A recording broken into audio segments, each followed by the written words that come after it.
So if you've been dealing with any type of shoulder pain, whether it's in the front, it's shooting down your arm, it's kind of going into your neck, this is the video you need to watch. I'm gonna go over the top 3 exercises you should be doing to make sure you get that pain, that shoulder pain to go away.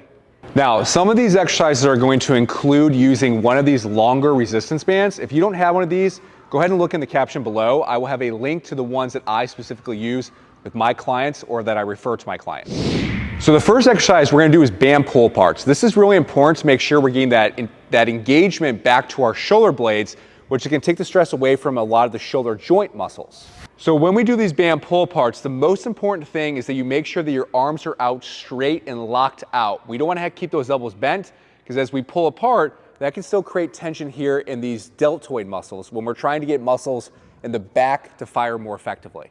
So to do this one most effectively, you want to keep your arms out straight, your thumbs up. I'm pushing my shoulder blades down, and I'm trying to only go as far as I can keep that tension in my shoulder blades.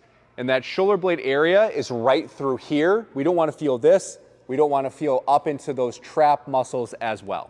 So when you're doing your band pull aparts, what we're looking for is 2 sets of about 10 to 15 reps. The whole idea is that you want to make sure that you're maintaining that good position. If you feel like your elbows are starting to bend or you're starting to get that tension away from the shoulder blade and into other areas, then it is time to finish that set. The next step or next exercise we're going to do is actually a resisted overhead press.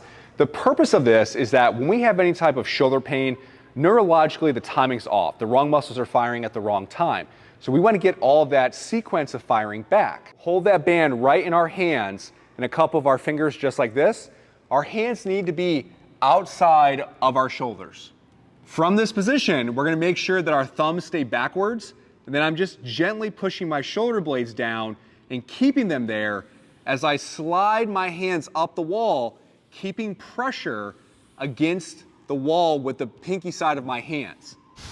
What that does is by applying a little bit of pressure against that wall, that helps you feel the backside of your shoulder blades fire so that all that stress stays right through here. Again, it's not through this, it's not through this.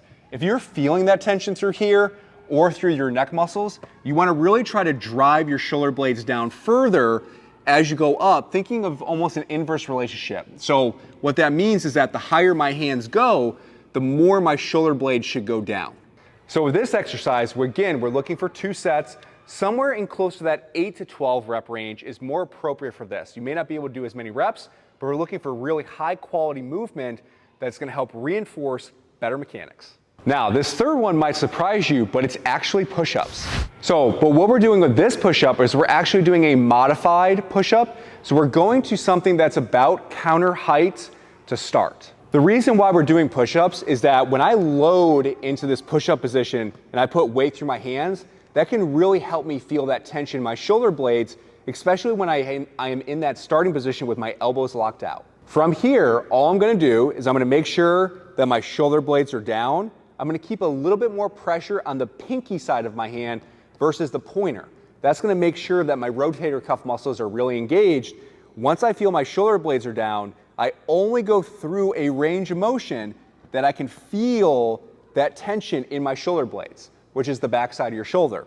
From there, I'm gonna do max reps of quality movement. So I'm making sure that I keep tension in my shoulder blades, I'm driving down through my hands to come back up, making sure I don't do this, which is the chicken wing. Where my elbows start is where my elbows stay for each rep of this movement. So now after you've done your band pull aparts, you've done your wall slides, resisted wall slides, and you've done your modified push-ups, now you should be able to have all that freedom of range of motion. There should be a lot less stress in the shoulder joint itself, and those muscles on the backside should be firing. If this video helped you, please leave a comment below. Let me know if it did help. Also, make sure you subscribe to my channel.